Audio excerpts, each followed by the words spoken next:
Hi, I'm Nathan Smith, the Digital Literacy Specialist for the Central Arkansas Library System. Thanks so much for participating in the virtual version of the Six Bridges Book Festival. This short video is going to show you the basics of using Zoom that you'll need for the festival. Even if you've used Zoom before, it's worth checking this video out because we're going to be doing Zoom webinars, which are a slightly different animal from your regular Zoom meeting. So let's get started.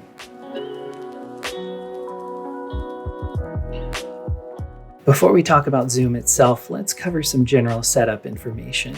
Where you do your event and what equipment you use can make a huge difference in terms of how smoothly everything goes technically. So, in that spirit, let me show you a few just basic tips. Headphones are a must. Zoom is designed to filter your audio and prevent feedback if you have no choice but to use external speakers. But if you have access to headphones, even lousy ones, your audio is going to be much clearer for the people involved, and they're going to be able to understand what you're saying a lot better.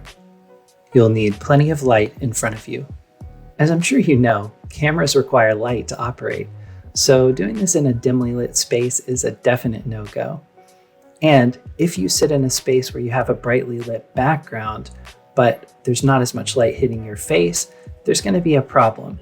Your face will become a dark spot in the image, and people will focus more on your background than they really should.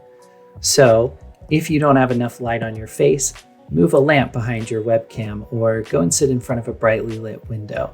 That way, everyone can see you and will focus on what you're saying rather than on the books on your bookshelf. Use a computer rather than a mobile device.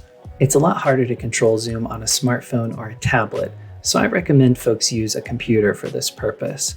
Plus, the next tip I'm about to give you will make a lot more sense if you're using a computer. Use a wired internet connection if you can. You'll transmit and receive higher quality video and audio if you use a wired connection, like this Ethernet cable, rather than relying on Wi-Fi for your internet connection. Plus, using a wired connection can cut down a lot on choppiness and latency. That's the delay between you and the rest of the webinar. If you have a wired external microphone, that's great.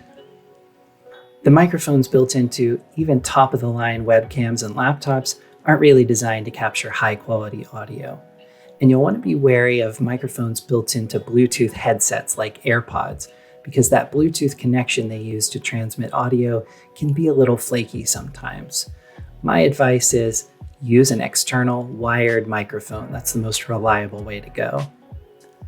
But all of these are best practices, not necessarily hard and fast rules. If you follow these tips though, a lot of times you can head off technical problems before they even appear. Now that you've figured out where you're going to do your event and what equipment you're going to use, let's set up Zoom. I've made a handy shortcut link to make this part easy. If you open up your computer's web browser, you can simply type cals.link/install Zoom in the address bar at the top. When you press enter, it'll take you to the appropriate page and start downloading Zoom right away. Open the program once it's downloaded and Zoom will install. From the same web page, you can also click Sign Up. It's free to register your Zoom account. Just make sure you remember which email address is associated with your Zoom account, otherwise things might get a little confusing. Once you're done with that, open the Zoom program and sign in with the account you just created.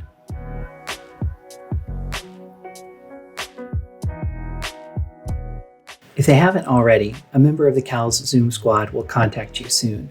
That's the Zoom tech for your event. The Zoom tech will work with you to make sure that everyone's technology is functioning properly, and they'll do some behind-the-scenes stuff during the event so you can focus more on the conversation and less on the technical details. When the Zoom tech contacts you, they'll introduce themselves, they'll confirm that we have the right email address for your Zoom account, and they'll schedule a tech test with you prior to the event to make sure everyone's technology is working properly. For most events, you'll be designated as a panelist, and you should receive a confirmation email and some reminder emails leading up to the event. Those emails will contain a link that will get you into the event before attendees are able to access it, so you'll need to use that specific link to get into the session. If you haven't received any of the panelist emails by the day before the event, please let your Zoom tech know.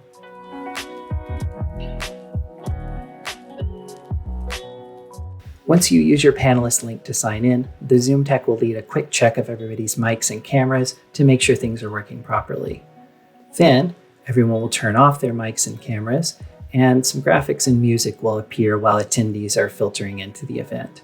That's a good time to get up, stretch your legs, get some water, take a bathroom break, whatever you might need to do before the event officially starts. Once the start time is approaching, the Zoom tech will warn you via chat, and when it's time, the moderator will begin the session. The most important controls in Zoom are in the bottom left corner. If they disappear, just move your mouse a little, particularly towards the bottom of the Zoom window, and they should show up. Clicking the mic icon mutes or unmutes your mic. The microphone will be crossed out if you're muted, and clicking the camera turns your video on and off. Clicking the arrows next to those options will allow you to select a different mic or an audio device like your headphones, or to select a different camera. Down at the bottom of those menus, you'll find audio settings and video settings, as well as the option to set up a virtual background. You should also find options at the bottom for the chat and Q&A functions. As long as you're not using Zoom full screen, and I recommend you don't, the chat box will appear on the right. You can use chat to communicate silently with your Zoom tech and other panelists, and you can chat with everyone in the entire session by selecting all panelists and attendees in the drop-down box.